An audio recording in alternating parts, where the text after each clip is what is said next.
All right. Thank you, everyone, for coming. Particularly thank you for Dr. Maloney for her wonderful talk that set us on to this panel. Am I really loud? Okay. And I just want to add to Gary's thanks, which is to thank particularly Marilyn, Julio, Ramyar, and Christina, always Christina at the end, for making this happen. I'm super excited to be moderating this panel on Iran's regional and global challenges. And without knowing what Dr. Maloney was going to say, I'm particularly excited that we come after her. She presented a comprehensive view of what Iran looks like from DC. And because we are the Crown Center and we show multiple perspectives, we get to maybe address some of the same issues that were covered, but hopefully from different angles and different viewpoints. Just to give you guys a sense of how the next 75 minutes are going to go, the way we discussed it with the panelists is that we wanted to kind of look at it as circles that get bigger and bigger. We're going to start with Iran's domestic policies, social, political, and economic. Then we're going to expand and go into the regional perspective. So how does Iran see the region? How does the region interact with Iran? And then we'll move to, it's going to sound, I don't mean to say the US is bigger than the region because it's smaller than the region, but then we'll go into the US perspective with Gary, who already gave you a glimpse of the kind of questions and comments that we're going to run.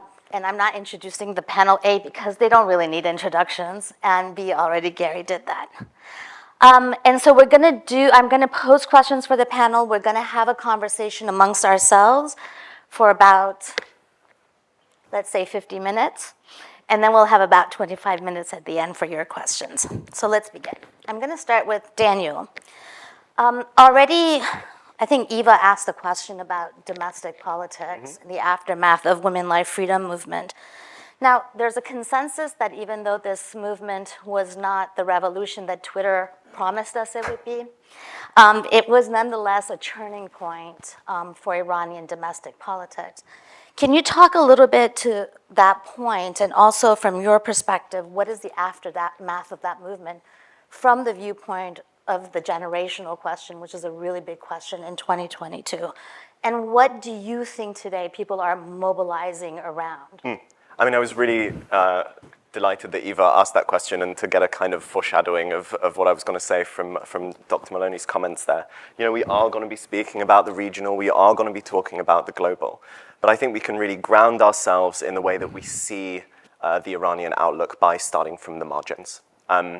If we look at Iranian history, if we look at political mobilization on Iran, marginal groups, however you want to construe that, marginalized groups, women, young people, working people, ethnic and religious minorities, have really always had a footprint in how Iranians have mobilized for change. And it's no coincidence that we saw exactly those same groups coming out of the woodwork in 2022. But you spoke about generational change, so let's start with that.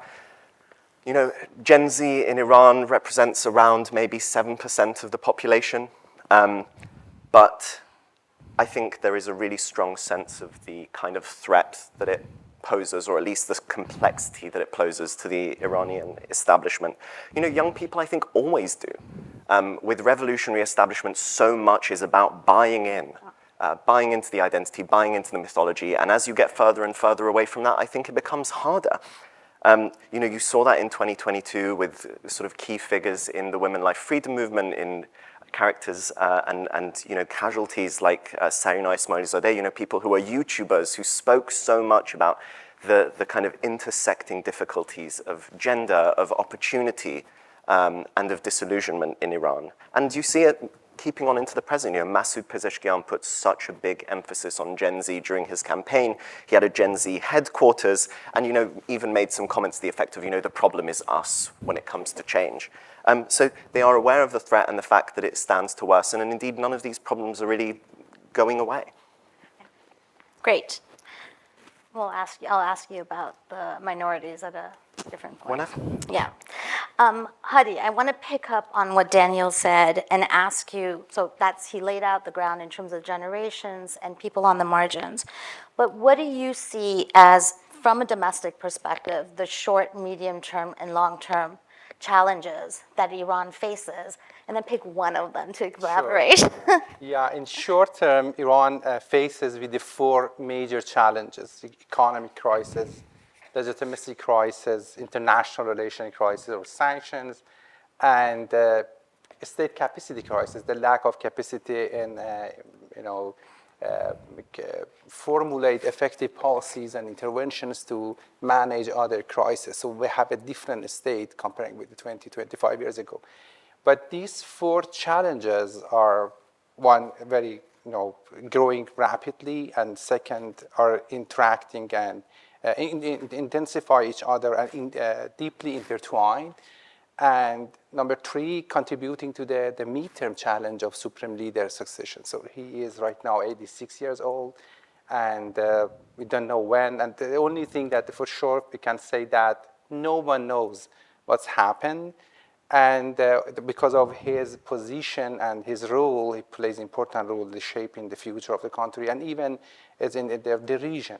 When we zoom out in Iran, look at Iran is undergoing significant demographic and climate transformations that, the water scarcity is a real threat to Iran, and we don't know how much part of the country may become uninhabitable for next 2-3 decades.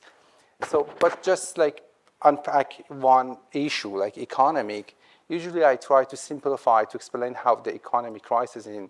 I said that look at the 2010 as a year of the implementation of the President Obama designed secondary sanction on Iran. So look at the 12 years before 2011, 2010, and 12 years after that to see how sanctions work. Right now, Iran is under 2,700 US cases, regardless of the UN and European Union sanctions, 2,700 cases. In the of sanctions? Sanctions, US sanctions. If you look at the OFAC website, so they have a dirty data that you have to clean it to understand how many cases are there. But as for economy, when we look at 12 years before 2010, Iran's economy growth rate was 6%, inflation 20%, and the currency devaluation was 35%, during these 12 years. But after the second 12 years, the currency devaluation is not 100%, 200%, it's 100 times. And the economic growth rate is an average 1%. And the inflation, in particular, after maximum pressure, increased to shifted from 20% to 40%. But we look at the people in 2010, 2011, I used a broken definition of middle class and the poor. So 20% of the people are poor, and 20% vulnerable, means not poor, but at the risk of poverty. And 55% of Iranians could be considered as a middle class, economic middle class, and then 5% upper middle class. But right now, it's 30% poor, above 30%, 30% poor, 32% vulnerable, and 35% can be considered as middle classes. So when we compare Iran, please stop me if I talk too much.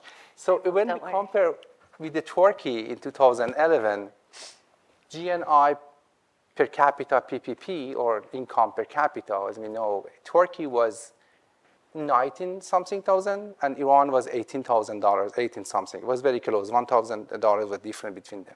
And right now, Turkey for 2023, Turkey is 43,000, and Iran is 17. So this is the impact of the sanctions, and so we have the shortage of the 20% electricity shortages, and the deficit of the budget deficit is right now is between 20 and 30% as a last sentence. But I don't believe that the current situation, Iran's economy problem, is much better than it was after Iran-Iraq war.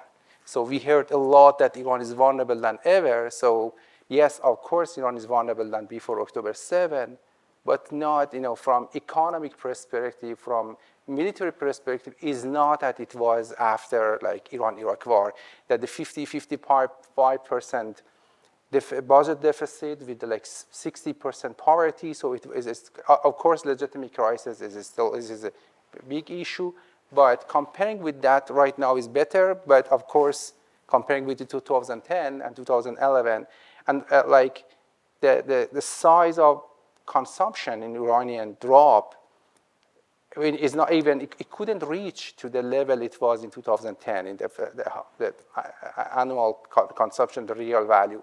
So this and also the Iran is like, based on the IMF definition, Iran can be can be considered as a bankrupt state because of like 35% of its GDP is a debt. So yeah, so this has such a for major short-term and immediate challenges within the context or the box of supreme leader consciousness, and that undergoing a significant transformation of the demographic and climate.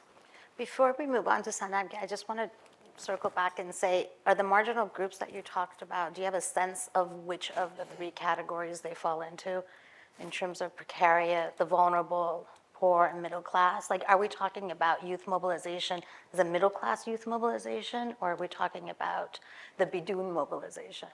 I mean, I honestly think that it's about class. Class will obviously intersect with gender, but both intersect with opportunity. And I think that in an age of internationalism that social media has facilitated, that sense of limitation writ large, whatever kind of class you're a part of, is really, I think, a motivating factor. And you see it in the way that people express themselves. Like what? Well, I mean, I think you talk about the fact that in an increasingly kind of repressive and isolated Iranian environment, your gender identity and your access to education, your access to opportunities abroad are all parts of what influence your future. And I think, I mean, if we move beyond young people, think about climate, think about deprived communities in the southeast of Iran who are affected by these sorts of changes. So I think it's all-encompassing. Great. Let's temporarily move out of the domestic and into the regional.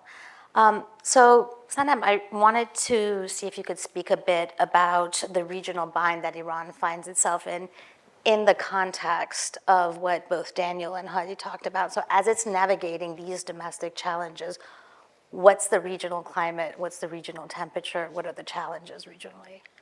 Sure, of course. Well, they're certainly connected. And I think it's important to understand that Iran, as Suzanne, I think, perfectly teed us up for, it sees itself in a defensive way. And so its approach to the region since the 79 revolution has been defensive, although everything Iran does looks very offensive in nature. There's a great quote by an IRGC commander basically saying as much. And it's this defensive nature and this mindset of strategic loneliness and distinction from the rest of the Middle East that has led Iran, particularly after the Iran-Iraq war, to cultivate, instead of traditional state-based relationships where Iran only had Hafiz al-Assad Syria as its only ally, led Iran to develop what has become known as the axis of resistance. They were groups and networks that Iran cultivated opportunistically in chaotic vacuums and in fragmented countries, like Hezbollah in Lebanon developed in the early 1980s, and then opportunistically later during the Arab Spring with developing ties with the Houthis in Yemen, obviously coming to the aid of Bashar al-Assad's regime during the Syrian uprisings, and as a result of the US invasion in Iraq, Iran cultivated its network of groups that it had come to know through the Iran-Iraq war, people that it housed and took care of, and built this network to provide Iran with forward defense, effectively looking to create a defensive doctrine to provide Iran with depth and deterrence, and ultimately to protect Iran from its perceived enemies being the United States and Israel.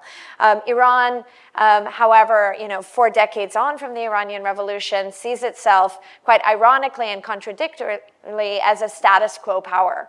But what it is seeking is to revise the regional order, to see less US influence, less Israeli influence, less integration of those states in the region, and more Iranian ability to influence outcomes. But Iran has overplayed its hand, and we know this very visibly, obviously, from the events of the past 18 months, and particularly the dramatic departure of Assad from the scene. He was a very important ally, not just a land bridge, but Iran overextended militarily during the Syrian civil war, and I think that created a sense of bluster, if not confidence, and a sense around the Middle East that Iran was much stronger than it really was.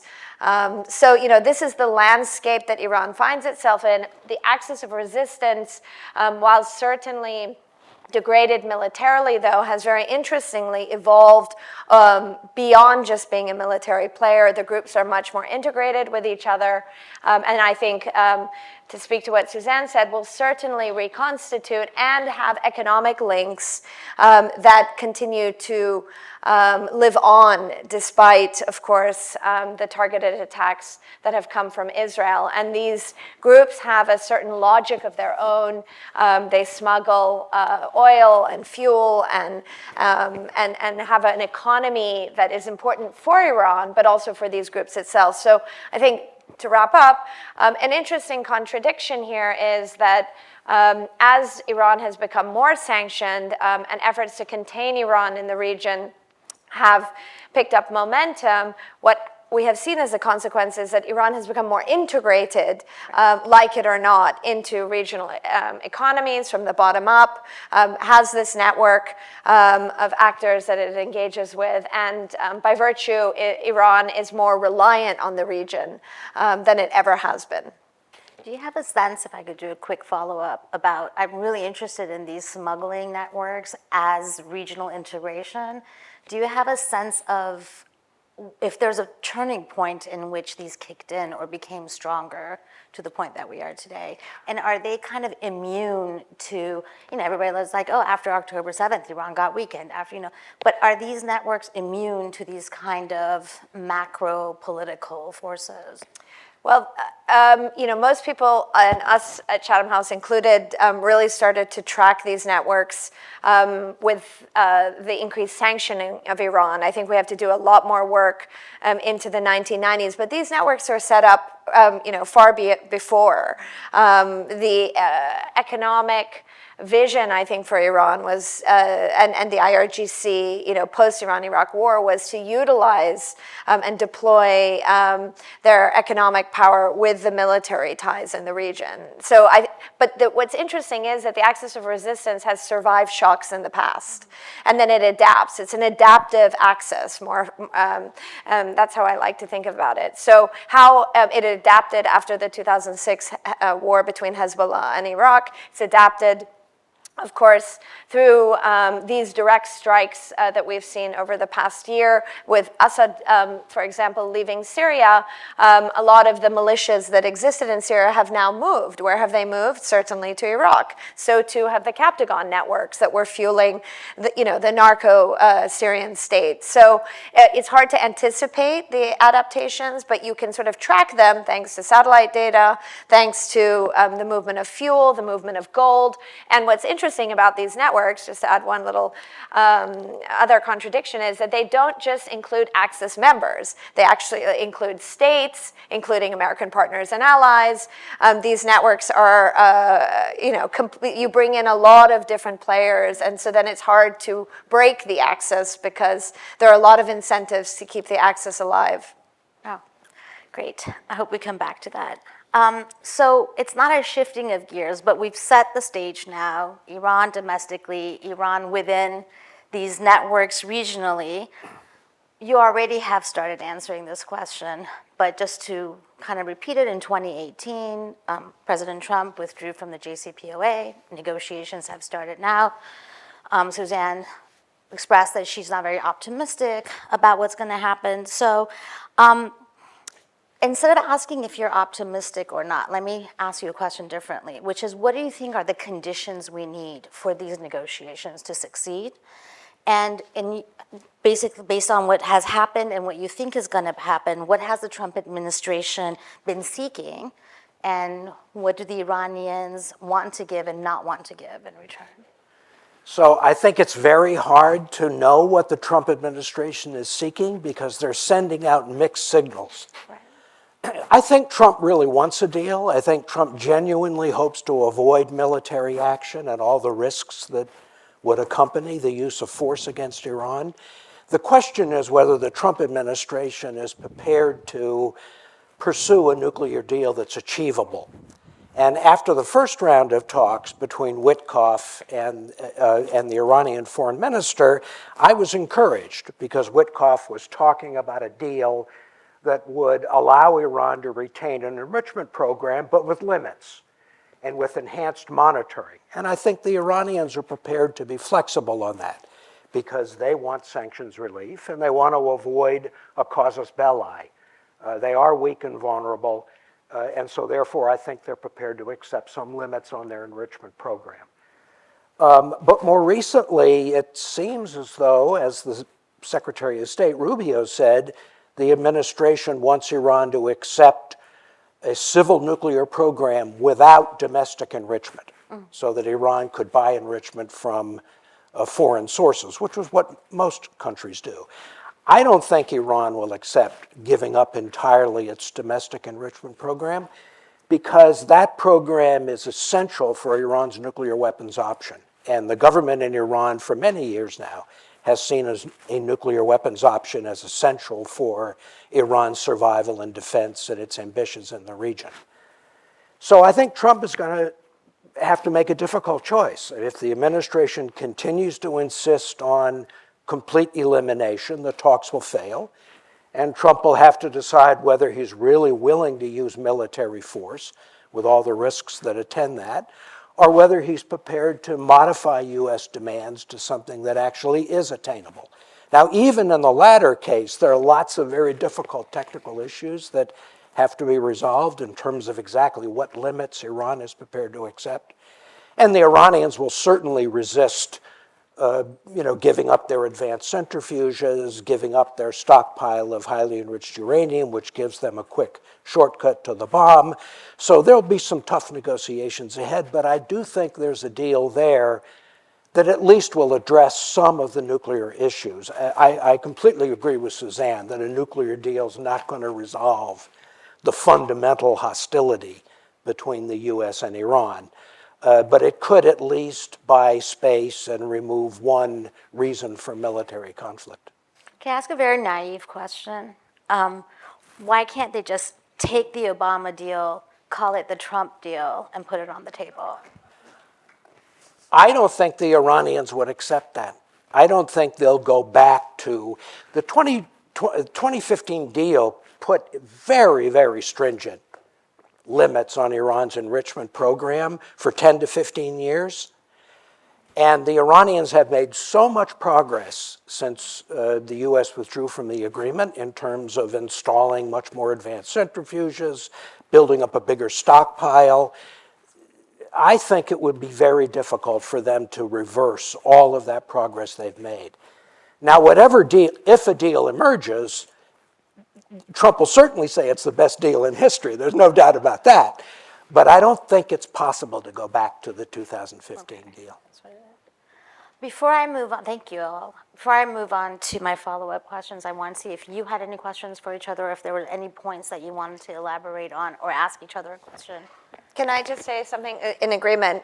Also for the Iranians, I think big gaping hole of the 2015 deal was the sanctions relief mechanism didn't provide Iran adequate, or what they think was adequate and consistent sanctions relief. So they'll be looking for some sort of guarantee, as Suzanne mentioned, but that can provide longer-term sanctions relief. Otherwise, they'll be walking into a fool me once, fool me twice sort of scenario.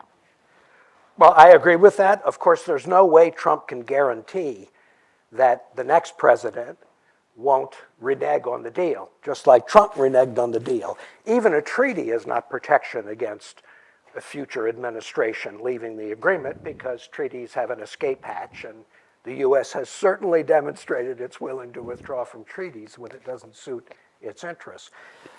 So I think that I agree with you, the Iranians are looking for something that they can claim as a stronger guarantee, but I think their need for sanctions relief and their need to avoid military conflict is strong enough so that they may be willing to accept a fig leaf, which they wouldn't accept with Biden.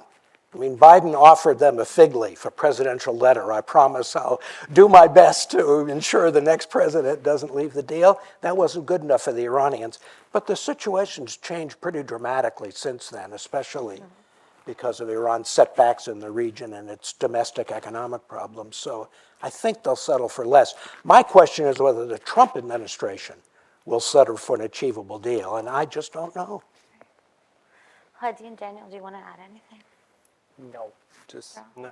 Well, so let me add something and ask you guys this. One of the things that, this is all like, I was in Iran and I was in a taxi kind of analysis, but The and I Thomas talked Friedman to way. the Thomas. That's what I'm not going to name the other person, but so a friend of mine, his dad came back from Iran, and he said, in Iran everybody's like, there's going to be a deal, because only two dictators can really talk to each other. Like dictator knows dictator, right? Knows game. But I say that to say, I wonder if in the context that Sanam and Gary raised, if there are any domestic pressures to get Iran to succeed in these negotiations, be it, the fear of another women life freedom kind of movement or mobilization of young people, be it the kind of both medium term and long term problems that you mentioned. Does that change the dynamic or the cost of not having a deal now with the Trump administration? So the problem that I have with the maximum pressure is that just like try to use a naive theory of sanctions that if you put economic pressure, external economic pressure, this would eventually would translate into a domestic political pressure. But we talked about that before, that Iran, because of its privileged social welfare system, elite, harm less than others. So there is no such a dynamic inside of Iran. But that's why if the U.S. revise its theory of sanction, means that offers some incentives inside of Iran, I believe would active some pressure to make a deal. But if we don't know, but maybe part of that is President Trump said that I love Iranian, I just want to have the great economy, and probably there would be an incentive, but no one knows what was exactly this incentive would be. That's why, and we know that the Khamenei is a risk-averse person and is under a lot of pressure, and believes that the chance of success and sustainability of the deal is very low.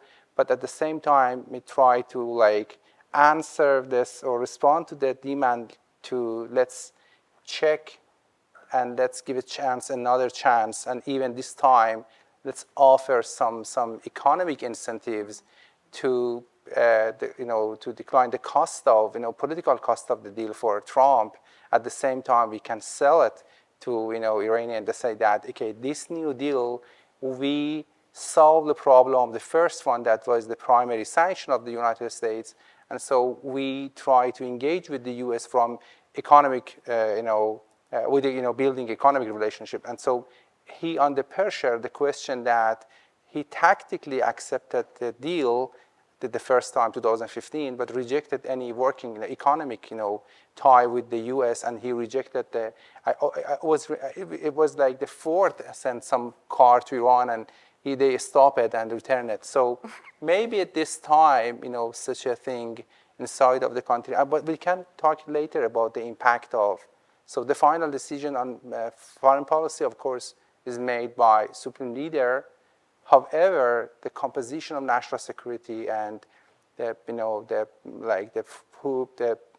president and the foreign minister are, and which part of a factional IRGC is the upper hand on council also matter. So something is changed. And as a last point, 2 years ago, Raisi said that U.S. cannot let's frame it this way, that they may have see a chance that if anyone can solve the problem of sanction, that would be this president. No one can do it, either Democrat or Republican. But Trump has a specific position that can solve it, and maybe they want to test whether. But I know that I heard that they are not optimistic at all. And even the day before leaving Tehran, Araghchi told someone that we know that it would fail, but I'm surprised that they continue it. It seems that they found a way. Do you want to add anything? I mean, I'll just briefly build on what Hadi says, is that I don't think that it's always the case that this logic of sanctions pain, as it's so often described, kind of feeding up the chain, is such a direct bearing on how Iran will handle its foreign policy. I think that fundamentally Iran's foreign policy is structured by very pragmatic, very kind of realist notions of how power in the region works. And yes, of course, there's an opportunity deficit. There is a desire to create better welfare conditions for citizens and to help people get on. But I don't know if that pipeline is necessarily as direct as we might sometimes imagine it to be. Yeah. I agree. I'm going to move on to some more follow. You all have touched on your follow-up questions, so you're cheating. But that will not deter me. So I want to actually go to Sanam, and something you kept mentioning, Hadi even mentioned, which is the word maximum pressure. You talked a lot about how Assad's fall has changed the regional calculation and the regional networks for Iran. How has the changing region changed the idea of even maximum pressure as an effective or ineffective tool to deal with Iran, or has it no bearing whatsoever on it? Well, I think it's important to look at the region. Certainly, since the events of October 7th and the war in Gaza, the region has been in turmoil. But the region has been shifting for quite some time since maximum pressure and the U.S. withdrawal from the JCPOA in 2018. We have seen some very monumental shifts take place. Iran became much more proactive, using what it called maximum resistance and endorsing and supporting strikes directly and indirectly on American partners as a tool of pressure. It attacked ships off of the coast of the UAE. It attacked Saudi oil facilities. And that led to a period of direct dialogue and eventual de-escalation and reconciliation between Iran and Arab Gulf states. That is important. The region has very much, despite the conflict of the past 18 months, continued that de-escalation. And I think that's a reflection of U.S. retrenchment and U.S. unwillingness to manage conflicts in the region. It's an opportunity, I think, actually, for regional states to directly dialogue, but also a real clear awareness across the Middle East that a broader regional war is not in anyone's interest.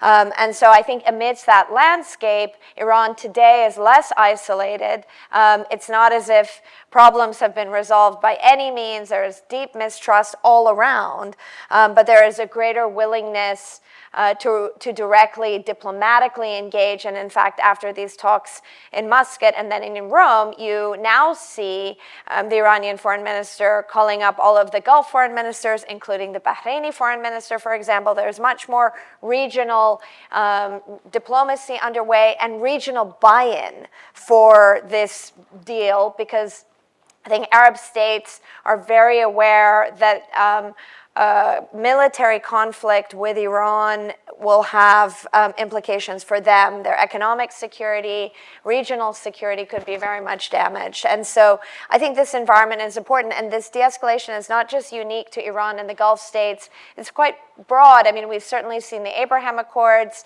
Obviously, there hasn't been further normalization, but that's very much in the mindset of the region of how to be more integrated. You've seen Turkey re-engage with the Arab Gulf states. So there is this opportunity, maybe farther afield, to build on de-escalation in much more direct, sort of regionally managed ways. But the order is very much changing in a way that Iran is trying to capitalize from it. Gary, I want to ask, do you want to add? Well, just to add, the one country in the region that doesn't want a deal is Israel. I mean, obviously, Prime Minister Netanyahu is hoping that negotiations fail, so there'll be a strong justification for using military force against Iran's nuclear facilities. And there's very reliable reporting that Prime Minister Netanyahu approached Trump with a proposal to support an Israeli attack with direct U.S. involvement against Iran's nuclear facilities. And according to the reports, Trump said, no, I want to try diplomacy. So I think if these talks drag on without progress, I think you'll see more efforts by Israel and by right-wing groups in the United States to advocate for the use of military force. And the argument will be, Iran is weak, they're vulnerable, they're just trying to drag out the talks, they're not really serious about reaching an agreement, and this is the time to, as I've heard one person say, solve the problem. Of course, military force doesn't solve the problem. It may delay the problem, but that's the same with diplomacy. We've been delaying the problem for many years since the revolution, using a variety of techniques. But that's why what I wanted to say was, I think given the difficulty of coming to an agreement, I think one option is some kind of an interim agreement where Iran would agree, for example, to stop producing 60% enriched uranium, and the US would agree to some partial sanctions relief. I mean, it's not a comprehensive agreement, but at least it buys time and space for further negotiations. And the Trump administration is trying something like that in the case of Ukraine, right? They're trying to get a ceasefire for 30 days to create space for negotiating a political settlement. So I think that's an option. The Iranians may very well suggest that, because I think Iran's primary motivation is not sanctions relief, it's avoiding war. And I think that if you had progress, it puts Trump in a position of saying, we don't need to resort to military force, we're making progress toward an agreement. Gary, can I just do a quick follow-up on that? It's not the follow-up because you already answered my question, but so would you then tie the success of the Ukraine talks to the negotiations, in the sense of, would the Iranians be looking at what's going on in Ukraine and say, oh, these guys don't know how to make a deal, so what's the point of giving anything in? Or, right. Oh, they're doing an interim agreement, maybe we should agree to an interim agreement. Yeah, I think, I mean, who knows what's going to happen in the case of Ukraine, but it looks to me like we're getting into a position where we're going to give Zelensky an ultimatum to either accept unacceptable terms, like accepting that Ukraine will not be in NATO and accepting that Russia has sovereignty over Crimea, or cutting off assistance to Ukraine. So Ukraine may be a very good demonstration of Trump's ruthlessness, but I'm not sure it's a good model for an agreement between the US and Iran. The one kind of wrinkle is that Trump may hope that a deal that's in Russia's favor over Ukraine may make Putin more inclined to put pressure on Iran. And as Suzanne said, one of the reasons why we got the original deal in 2015 is because the Russians and Chinese were actually working with the Western powers. So I don't think that's possible with China now with the trade war, but at least Trump may think that a grateful Putin will be willing to help with Iran if Trump basically helps Putin achieve his objectives in Ukraine. Daniel, I want to come to you, something that Gary already started us on, which is the question of Israel. Yeah. But I want to change it a little bit in the sense that usually when people are like from Israel, they mean what Gary said. This is how Netanyahu thinks about it. This is how right-wing, left-wing, whatever you want to call it, groups are talking about it. We have the privilege of having you because you know actually Iran and Israel kind of from a bottom-up public opinion perspective. Can you give us a picture of what some of these issues look like from inside Israel, but not necessarily from Netanyahu's perspective, which we already know? Sure. I mean, the Israeli population will be as politically diverse as anyone, but I think there is, I would say, a broad consensus of seeing Iran as a threat. I mean, people experienced the missile attacks of the last year or so. People experienced the Houthi missile attacks as well over the last year. So I think there is a sense really of seeing Iran as potentially a shadowy enemy and not necessarily wanting to take it so easy with it. I think the other thing is, I mean, bear in mind, I also think Israelis have a lot of other fish to fry at the minute. There is a lot of internal conflict going on. There is the war in Gaza. There is massive internal turmoil in terms of politics. And so I think, that the reason partly that we get this is, these elite perspectives of the Israeli hawkish perspective towards Iran is definitely one of the predominant lines coming out. I think it's probably likely to be the way that policy is pursued. But my sense is that there are fewer doves than you might imagine, perhaps, towards Iran among a kind of general Israeli population. But this is a longer-term development, no? It's not a... In what sense do you mean? Well, it just seems to me, at least as someone who's not an expert, that when it came to the boogeyman of Iran, there's a longer history within Israeli popular opinion vis-a-vis Iran than just the recent, for example, attacks or people's experience of the missiles. Oh, yeah, of course. I mean, Israeli fear of Iran, and there's been really great research on this in the last 40 years, is also partly geared, I think, towards internal Israeli fears. There's a great book called Iranophobia written about this, and this notion that part of what Israelis see in Iran is the potential for change that they don't want. They fear an internal religious element. They fear increasing autocracy. And so sometimes I think, this is a very extreme example, and it's partly a kind of theoretical argument, but there are fears in the way that Israelis see Iran, or in the way the Israeli political establishment might see Iran, that relate inwards as well as just to a kind of geopolitical alignment. Well, last but not least, Hadi, you started off in answering this question, which is if you could give us a sense of, again, all these issues from the perspective, in this case, of the Iranian elite. So what is it, you already started distinguishing in terms of the power of the National Security Council and Khamenei. For those of us who may not know it as well, can you first tell us what's the distinction between Khamenei as an arbiter of foreign policy and the National Security Council? And just pick one of these issues and give us a sense of how they're looking at it. There are 100 national council in Iran. I believe the only one that works is like National Security Council that, do something many times badly for Iran, sometimes a good thing.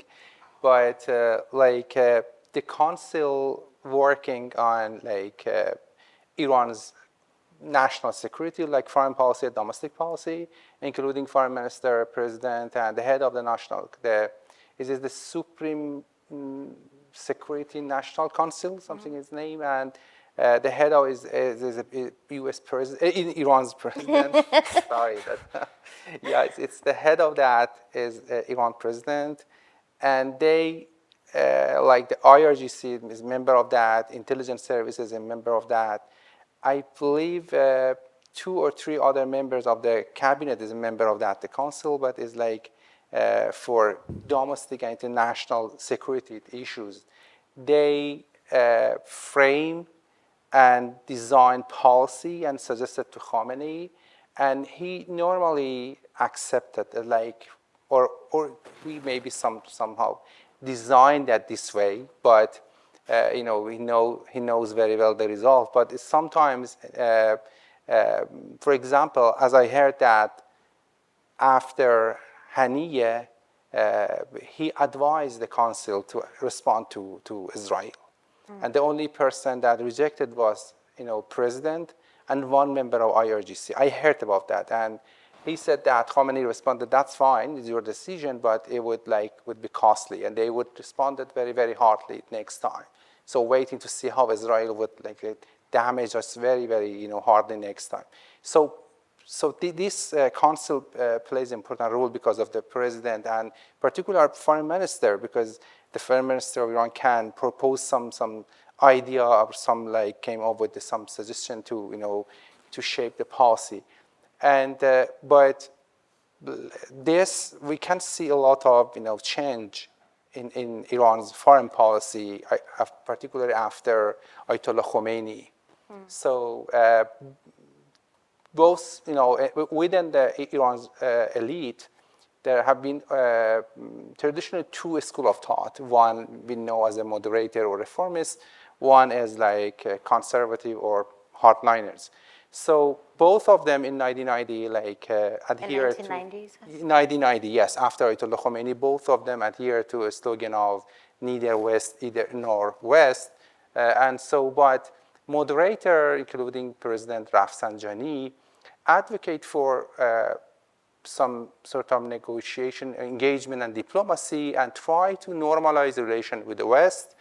But conservatives was against such an idea and saw actually U.S. as a threat, a national threat. And so in the middle of this, we see that Iran's policy was accepted West without the United States. So at least until 2007, 2006, before the nuclear issue, the European Union was the largest trade partner of the Iran. So after that changed. So Iranian reformists or moderator criticized this policy and asked for direct negotiation and engagement with the United States.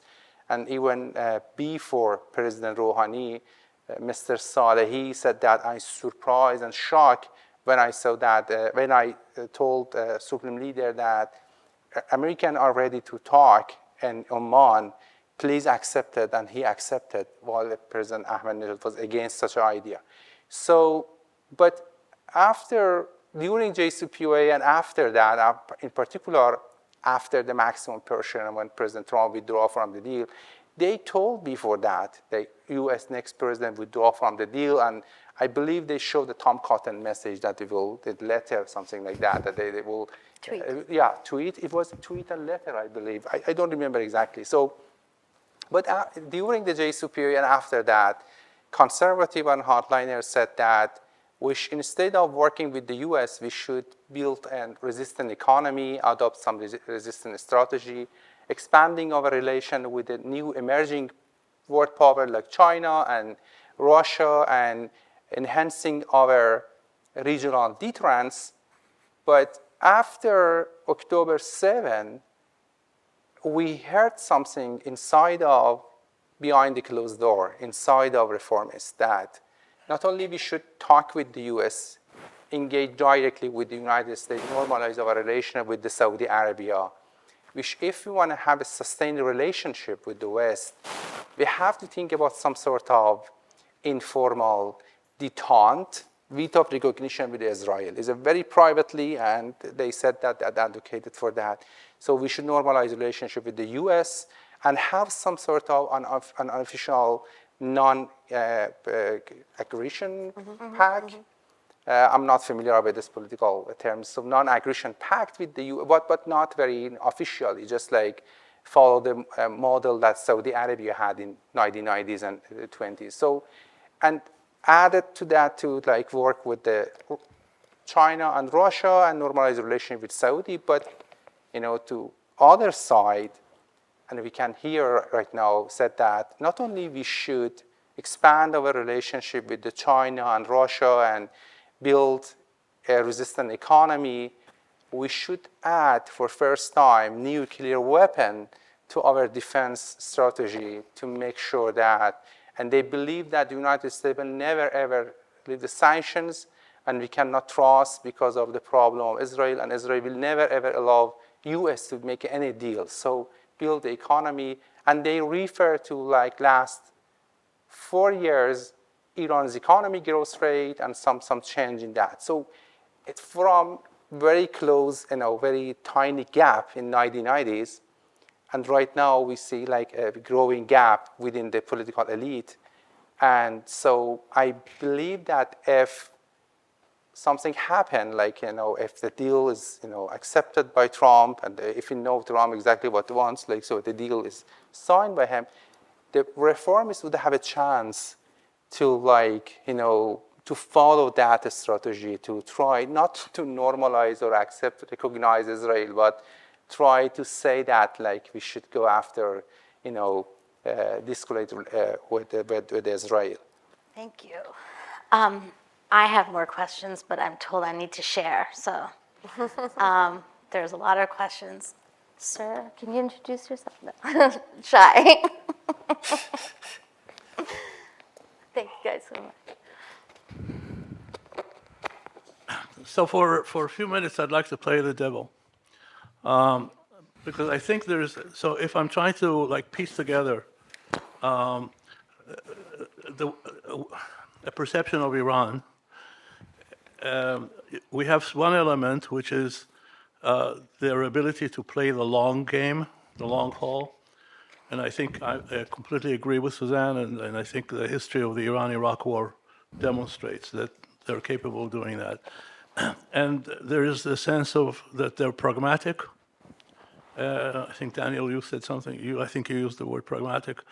And there is a sense that the proxies have not disappeared. They kind of reinvented themselves, and now they're involved in all kinds of exchanges and so on, but they're still players and so on. So I can like play, piece all these three together and say, I think there's a different way of looking at this. I think that Iran has made some significant bets in the region, and they lost their bets. They lost the bet called Hamas. They lost the bet called Hezbollah, and the stockpile of what they stocked there in Lebanon in the context of trying to deter Israel from dealing with the nuclear installations.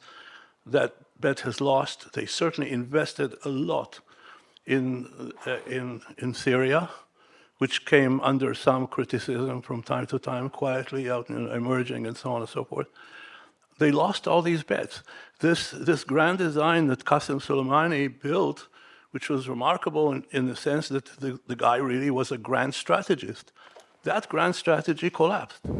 And I think the counter axis that all of a sudden appeared out of nowhere that provided the response to the April attack, again, this was the problem. You see here, sometimes we fall into the trap of extrapolating too much from what people say.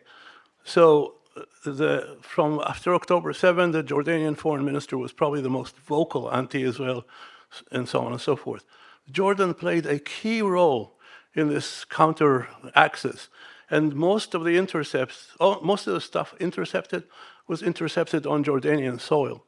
So what I'm saying is, I think this vision of where Iran is now, I think is a little different from the way it was portrayed here. I think they're in big trouble. And I would say if this was Israel, they would have been called already in Israel for a national commission of inquiry to find out who's responsible for this grand design all of a sudden collapsing.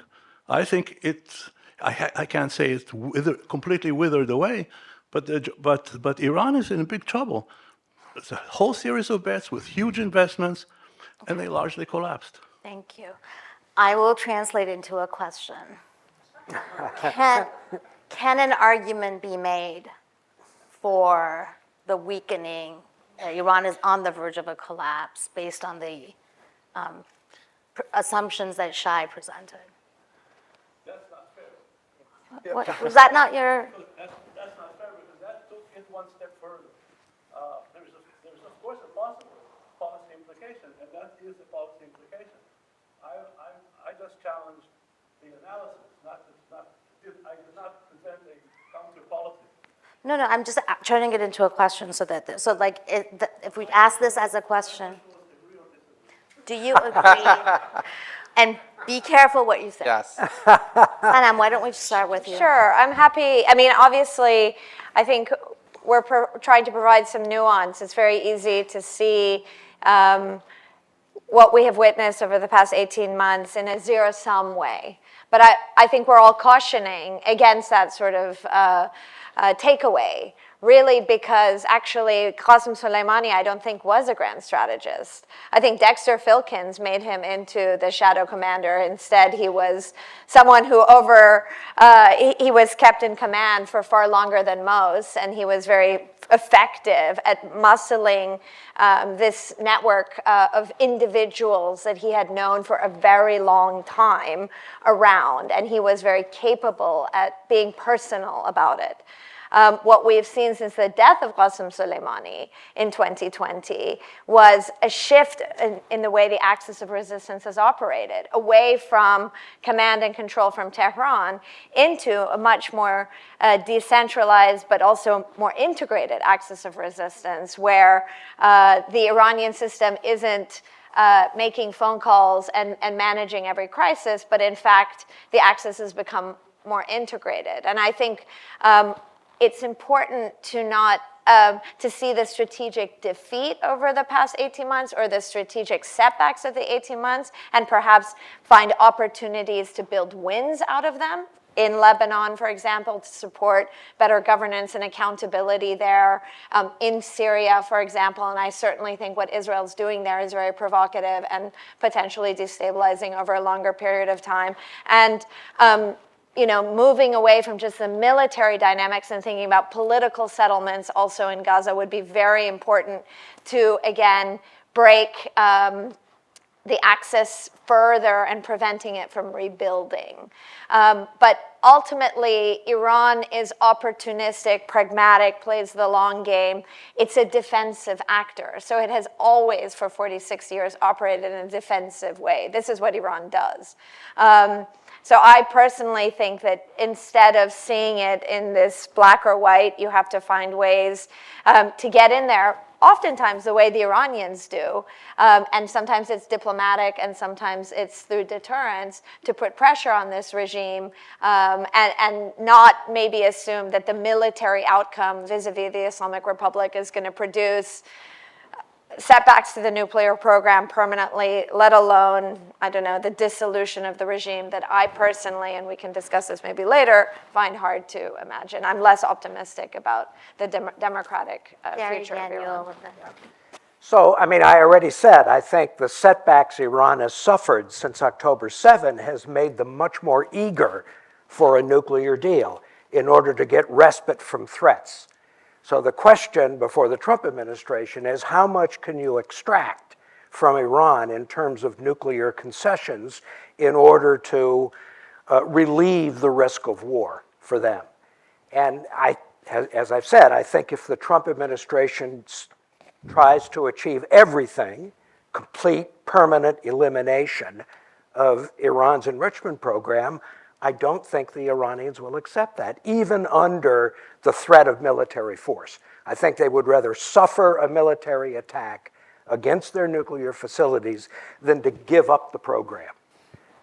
But I do think there are concessions they're willing to make, and I don't know whether the Trump administration has the patience and competence to extract meaningful nuclear concessions from Iran in these negotiations. And part of the problem is that we don't have a negotiating team, as far as I can tell. To negotiate these agreements, you need to have a team that's really experienced and competent, not only on nuclear issues, but on sanctions as well. And I just haven't seen such a team emerge yet from the Trump administration. We have a lot of questions in only 15 minutes. So do you want to just give a short? I'll just do one sentence. Do one sentence. I think that you can square the circle, Shai. I think that you can adopt a position that understands the kind of difficulties of the Iranian situation after the last year and a half, but still acknowledge the fact that fundamentally the Iranian way of doing foreign policy which is this kind of what you call in Iran, you say maslahat, expediency, and the way that Iran approaches foreign policy, I don't think is fundamentally going to change. And I think both of those positions can coexist. Sure. May I add one thing? One Sorry. sentence. Yes. I have to say I agree with my boss, but let me just one time, just only disagree with you. So, yeah, no, nothing. I learned to be angry with my bosses, so just let me I'm just your want boss to, yes, in this yeah, case. of course. But the cost, the perception of cost is different in Iran and the U.S. You look at from a rational, Israeli or American, standpoint, look at the cost. But the cost in Iran is totally different. And Iran, look at the 1979, there was nothing there. And right now, they have motivation for occupation or whatever they call. So they are very happy, not happy, very optimistic to rebuild it. And even if you look at the after war, I mentioned, look at the economy. Or after, in 1988, U.S. Navy shut down Iran airplane in Persian Gulf. They watched. They didn't say anything. And right now, they just offer. I'm not supporting this idea. I'm telling from their perspective. They offer a sample of the work that they can do it, and by attacking Aramco, and no one knows how it happened. Yeah. So they try to say that Iran sent 300 missiles to Israel. Nothing happened, but they remind themselves at least that we have such a sample and show that if we want to do something, we can do it. Just we send something within 80 kilometers and call everyone. We are sending some drones 12 hours and show everyone. It doesn't mean that they can't. That's why the definition of cost is different. Can you come to the microphone, please? Yeah.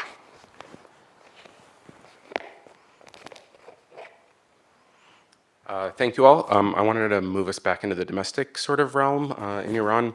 Just picking up on a point that Daniel was making around youth movements and social media and sort of the internationalization of recent protests. I was wondering, especially because there's a lot of reliance on sort of internet and social media. First of all, how does that work within Iran is maybe a simple question, but more concretely, social media doesn't allow protests to sort of sustain the cross-sectional ties and organizational capacity that is needed to sort of upend a regime. And so what does that look like inside of Iran? Is there something that's more concrete than sort of youth ties on social media? Are there university sort of organizations? I realize I'm delving in rather deep here. And then relatedly, is there anything in terms of, from an ideological perspective, among the youth in particular, around the role of the United States in Iran's future? Because my sense from what I was reading was, yes, they were opposing the regime very, very clearly, but there was also this line about, hang on, United States, don't pull Iraq or Afghanistan. So I'm just wondering if you could say a little more about that. Yeah, that's a really complicated question. And you have 1 minute. And I have 1 minute. I'll just do this briefly, and I'm sure that we can talk about this afterwards, but social media has its limitations in terms of both the information it gives us and in terms of the kind of mobilizatory frameworks that it can provide. You see this time and time again, I think, over the last 15 or 20 years, whether it's Facebook in 2009, whether it's Telegram in 2017 or 18, and whether it's whatever it was, a mixture of Instagram and other places over the last year. So I think it's really difficult to tell, particularly, I mean, I used to be a journalist. I used to cover social media.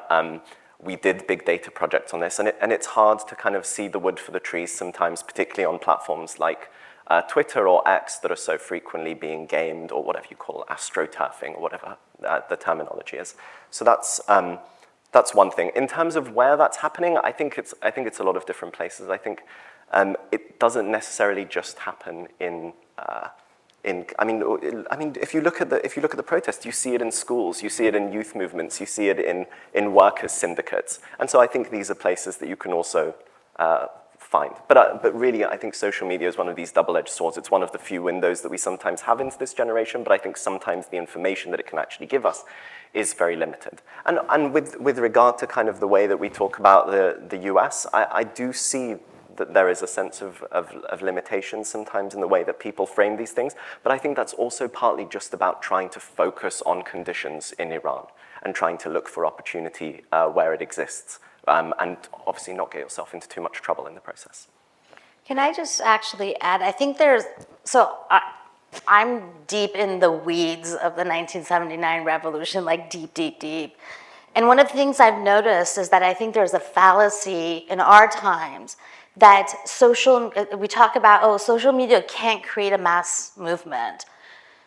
1979 became a mass movement very late in that game. Before that, they were doing their own versions of small movements, and Jillian has written a lot about that when it comes to Jordan, is that we tend to take the final step of a revolution and then take every movement of protest people have and say, but why doesn't it look like that? Well, it came to look like that 15 years after, or 15 years of tiny little things happened, and then it happened that way, and nobody can predict when. But I think even if you look back into the 70s, the version that they have of social media groups protesting are small, are scattered, are not hugely connected to each other.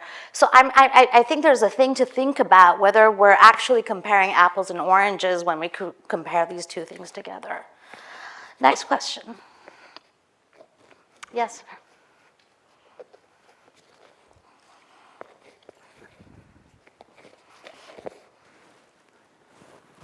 I have a question about the balance of power, both between Iran and Israel and between Iran and its public.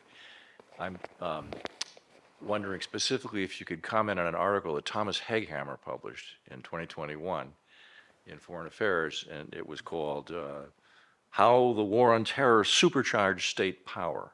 And he made an argument there that we've had a change in the balance of power between civil society and states, and that the reason al-Qaeda finally was pushed back on its heels was that states, especially the US, developed a far more powerful surveillance capacity than previously. Gave the state the ability to see and watch and surveil and therefore deal with opposition. And there was an implication also that this has an interstate consequence. Whichever state harvests all this new technology has the ability to decapitate other states because it can find leadership and get rid of it.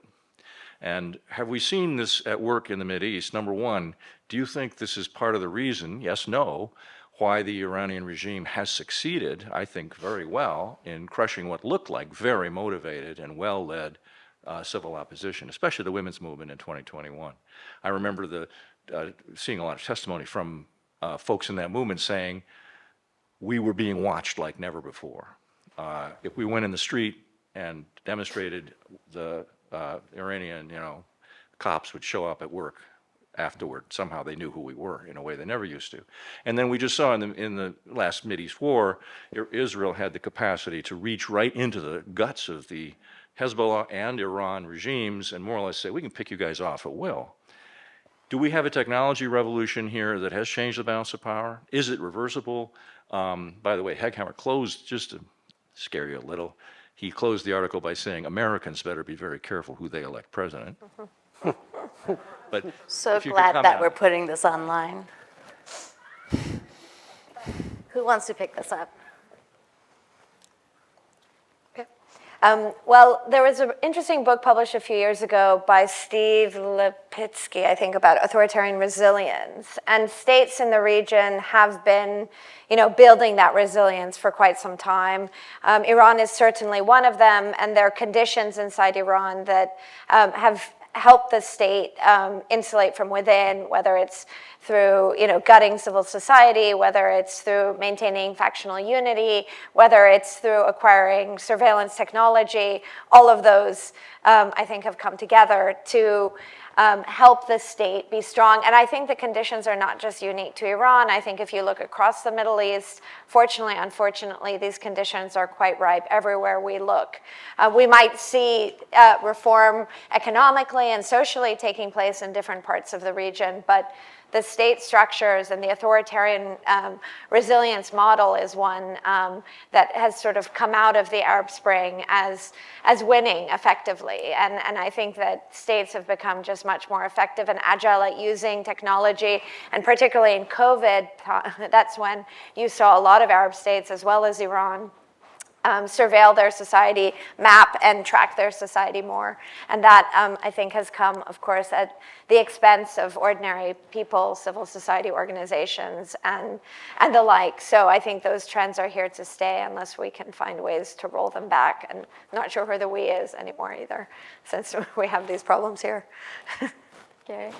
So, just on the Israeli-Iran military balance, I think the exchange in April and October really has changed the perception of the military balance. The Iranian offensive capability proved to be much less than people thought, partly because of effective missile defense, partly because many of the missiles didn't operate properly.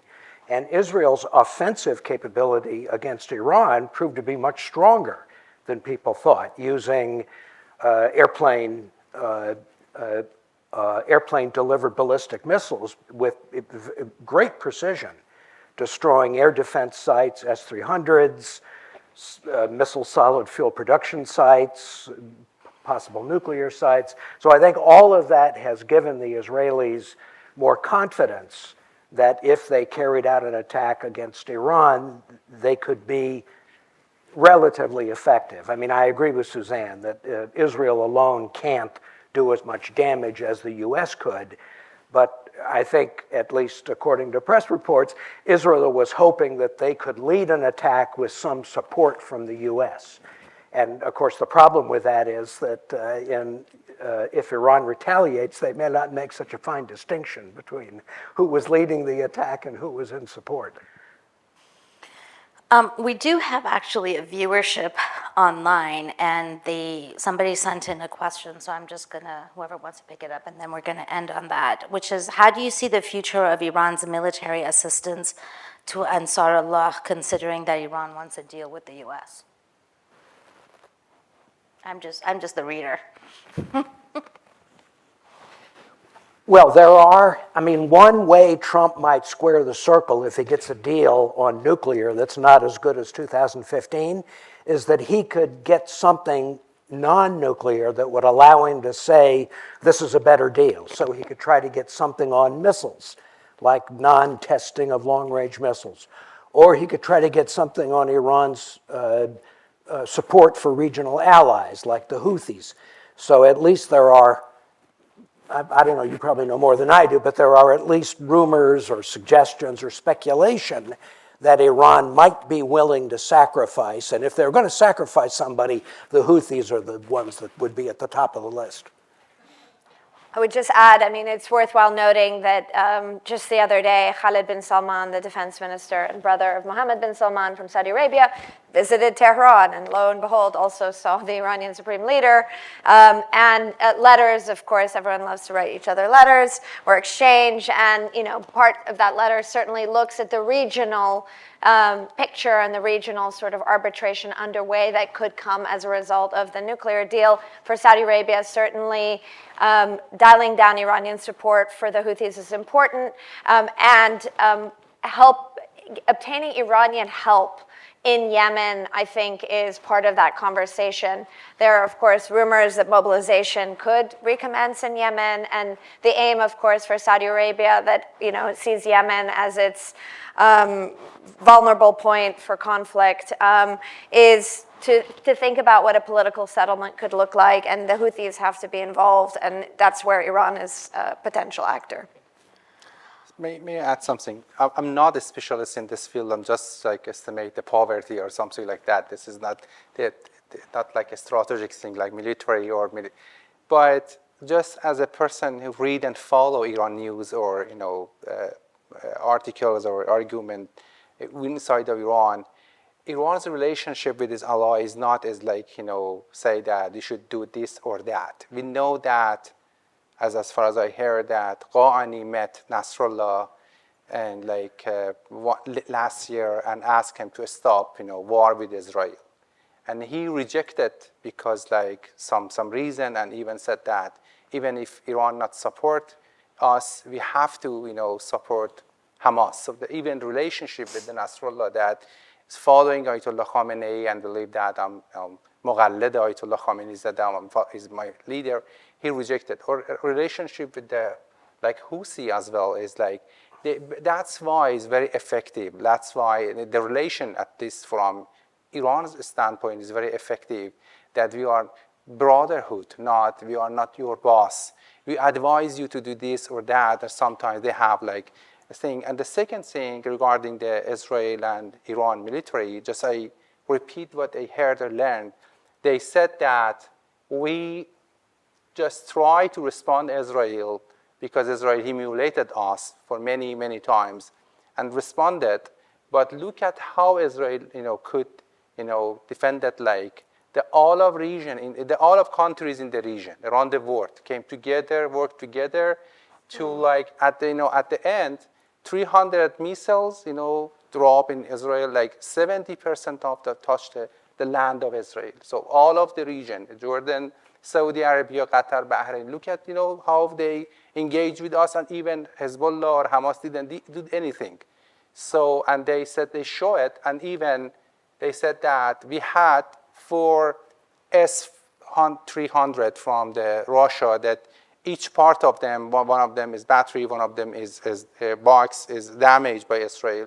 But we copied that one and worked and could I don't know how many, they believe that 200, 300 missiles by Israel, they, shut down the missiles. So they sell it to the people that look at how, the counter-resistant country all of together try to stop us, but we try to show that instead of, damaging Mossad building, we damage the yard of Mossad to show that if you want to do it, we can do it. That's what I heard about that. Thank you so much. Let me just tell you guys that they had all prepared a question in advance, which is, if we say there's regime change in Iran, what is that going to look like? Is that necessarily a positive thing? We keep talking about it as a positive thing. We didn't get around to that, which means we're going to have to reconvene this panel and have Sanam come all the way from London so we can actually have that discussion in depth. But this was wonderful. Thank you, all of you. Thank you for your questions, and have a good evening. Thank you.